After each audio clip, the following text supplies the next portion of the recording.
to Nerdlandia. Welcome to Nerdlandia for another bonus episode. This one is more of a hybrid. Quick housekeeping note to get started. You might have noticed that I got a new microphone. While the next few episodes will still have interviews recorded with my previous mic, you'll get to hear that upgrade take full effect starting May 1st. Here in Nerdlandia, we're always trying to level up while embracing the process.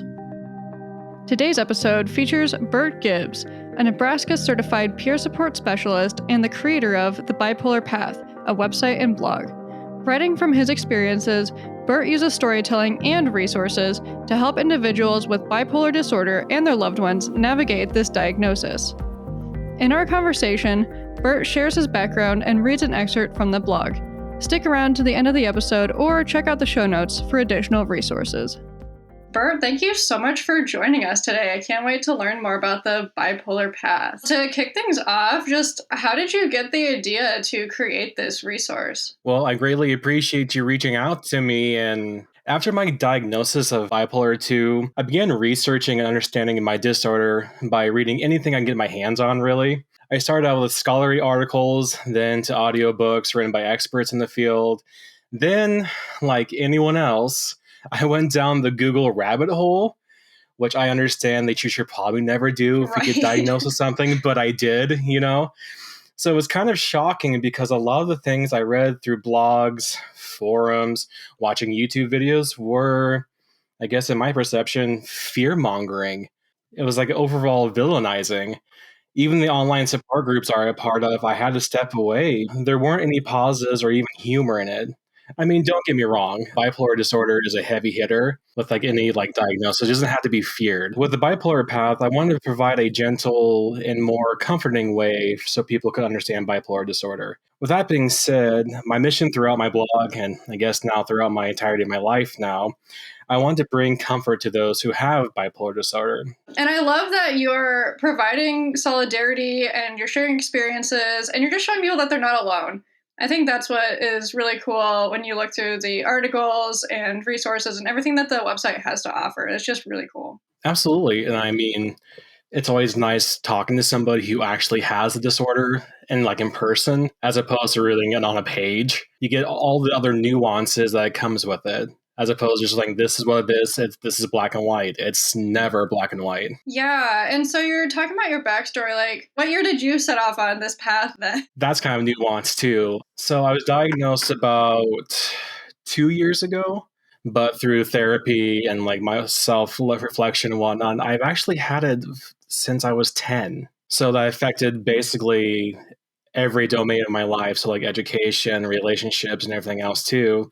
And here I've went throughout my whole entirety up to this point thinking, oh, this is all normal. But that was not the case. Apparently what my therapist told me. And so I'm sure that, in a way, that's sort of a relief then to just learn more and get that context about yourself. It was really like a weight lifted off my shoulder, I actually reached out to a friend who's getting her degree in clinical psychology, essentially. And she's always like, go see somebody. And me being bullheaded, it's nah, I'm fine. Everything's normal. Then I was like, okay, I need to step back and go see a therapist. And after that, she said, oh yeah, you have this. Then all of a sudden, oh, I actually can put a name to what's going on. So it's just not me going crazy.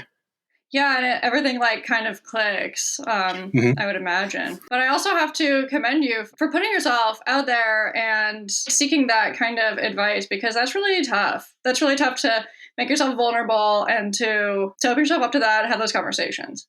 Absolutely. And I know I've always been a believer in therapy, but me trying to go to therapy, I was like, oh, why am I doing this? I always tell other people to do it. It's not happening to me. When you're a male, it is okay to go see a therapist. 100%. It does not make you weak. It does not make you anything else besides validate your experience and help you through things. I love that. I am so glad you called that out. As I understand it, you're also a certified peer support specialist. So what's that all about? So essentially, a certified peer support specialist is someone, in essence, who provides support to those who are actively in recovery. So we use our own life experiences as a guide. So recovery can be anything from mental health, substance and alcohol usage, incarceration, eating disorders, you name it. So each state is different, but in Nebraska at least, to be certified, you must be in recovery for about 2 years, get training, and pass the state exam through the DHHS, Department of Health and Human Services. So our training consists of understanding some techniques used by therapists and social workers, as well as learning to be comfortable sharing our stories and how to appropriately do so. We absolutely cannot diagnose, and also we're not caseworkers.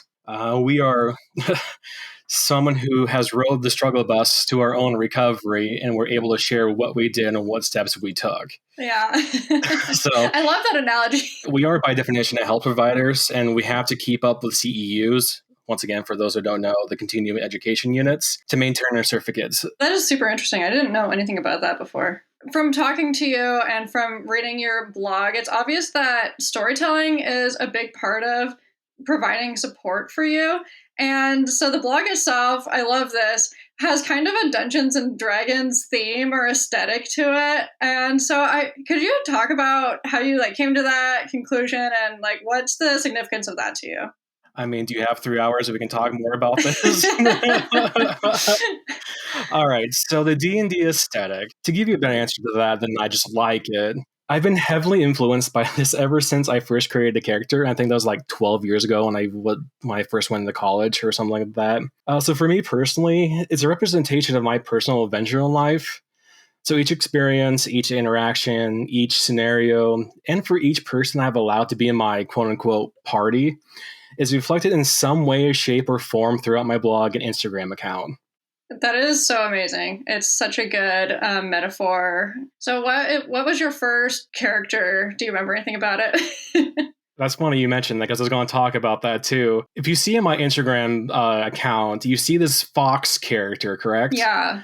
And so one of my favorite races of all time, or heritages, if you play Pathfinder, is Kitsunes. So that was my first ever character. I was a Kitsune bard, and I fell in love with the bard classes and for the Kitsune classes. Love it. So that's kind of like an homage to my journey into D&D and to the mental health and all that fun stuff. Diving deeper into the bipolar path, you have this post, and it's called Hospitality as a Grounding Technique, and that just really piqued my interest. What is this idea of hospitality as a grounding technique? My idea came from my reflection throughout the years that was undiagnosed, really.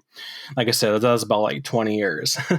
It actually kind of happened during a dinner party. I got to thinking, so that and other than my 13 years working in the hospitality industry, I guess I had to pinpoint it to my mom, actually, when I was growing up. It was basically the very act of caring and compassion that she instilled in me, and I owe it all to her, basically. So for those who don't know what a grounding technique is, they're techniques that create a space from distressing feelings and thoughts, and that try to center us back into the present moment. This can be a wide array of things to do. You might hear people say, take deep breathing, or coloring, or flexing your muscles, or playing games, etc. For hospitality, to further explain this, is it okay if I read an excerpt from that article? Yes, go right ahead. The little bit of the part that the article is called My Experience with Hospitality-Based Approach.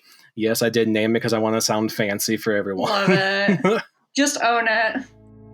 Hospitality comes natural for me, and I usually don't have to think about it before I actually do it, especially in times of hypomania and depression. For others, that might not be the case. If this is you, I want to give you an example of how I have used hosting as a grounding technique.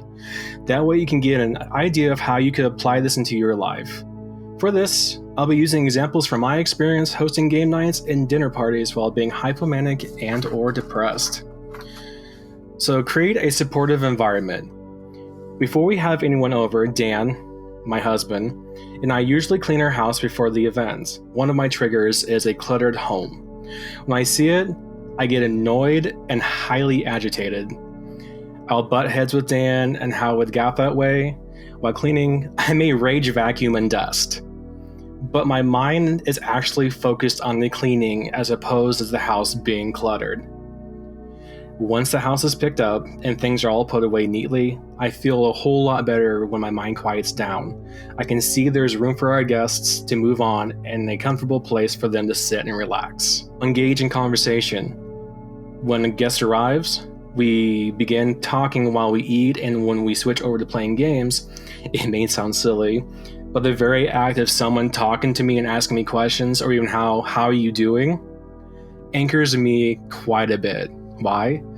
Because someone is going out of their way to recognize me and wants to hold a conversation. I feel validated, I feel seen. Provide well-being. One of my enjoyments in life is cooking. Recently, as a holiday gift, I received an apron that says, "Food is my love language." This is most definitely a true statement. Some of my friends, Falcon and Orion, not the real names, have food allergies to garlic and dairy. When Dan and I cook, we make sure not to use any of these ingredients. So Falcon and Orion are not miserable throughout the evening. Despite my heightened emotions as I am cooking, I focus more on them not hurting than the hurt I am facing. Create structure. Normally when we do game nights, it's fairly sporadic, which doesn't bother me most of the time. However, when scheduled, it's nice to know to clean the day before, and it's something that I can look forward for that week. Build supports. This one has been a huge game changer. When I was diagnosed with bipolar 2, I was relieved, but I was also very nervous about others, what they may think. So during a game night, I mentioned it in passing. The response I got was very overwhelming, in a good way. I was flooded with love and support, and my group of friends asked questions upon questions about my particular diagnosis and how they can help. As one thing I've seen being a peer support specialist and having my own mental health diagnosis is very scary to tell someone you have this, because you have no clue what the reaction is going to be. This can be from family members, friends, workplaces, organizations you might attend, volunteer work. There's never a definitive "you will be okay" in those situations, because you just never know how someone's going to react. But it's so heartening to hear about the support and the love that you got from your friends, too. Yeah, absolutely. That's definitely very encouraging and just kind of restores your faith in humanity. It really does, but it's becoming more and more open, saying, hey, I have this. Let's make a space accommodating for you. Well, and that draws it back to the hospitality idea so well, because, I think it's just all about creating a safe space, creating a non-judgmental area for just an open dialogue with somebody. It's just such a good lens to view it. People just have to figure out what works for them. And that's just like another alternative that they can see, does this vibe with me, Absolutely. I mean, that's pretty much anything in life. It's like what might work for one person doesn't really need to work for the other person. For you, Yes.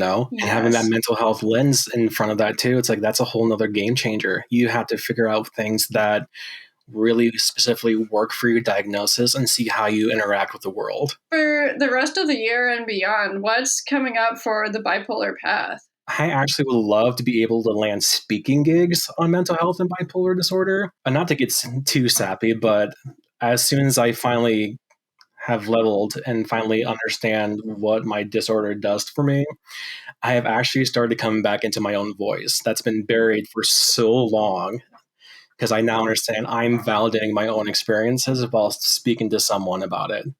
That's just such a win. Is there anything else that you wanted to mention that we didn't get to cover in our conversation today? There is a quote that I absolutely love, and it goes like this. It's okay to be selective about who you invite into your life. Not just anyone deserves a seat at your table. This phrase has been more of a motto ever since my diagnosis, because I took account of who I wanted to sit at my table and to those I didn't want. So not that I wish any ill will on the ones I don't want at my table. I just know it would be more of a detriment to my personal well-being. I guess for your listeners, really take note of who you let into your life. Is it good to hang on to those who are hurting you? Just some food for thought. It's always important to protect your energies and to take stock of where your energies are going. Again, thank you for sharing all of your stories and your wisdom with listeners and with everybody who joined you on the bipolar path. Absolutely. I'm greatly appreciate you reached out, Emily. That was such an enlightening conversation. I so appreciate his vulnerability and willingness to leverage his experiences to help others. To learn more about the bipolar path or access a handpicked list of resources, visit bipolarpath.com. Bert also generously offered to provide advice and guidance to anyone looking for additional support. To get in touch, you can find him on Instagram at bp_path or fill out a form on the Get in Touch page of his website. And that's it for this week. See you next Wednesday for another Nerdlandia conversation. Nerdlandia is hosted, produced, and edited by Emily Case Buskirk. Theme song and ending music by Keith West. Cover art by Ellen Stebbings. Special thanks to Mark Bauer.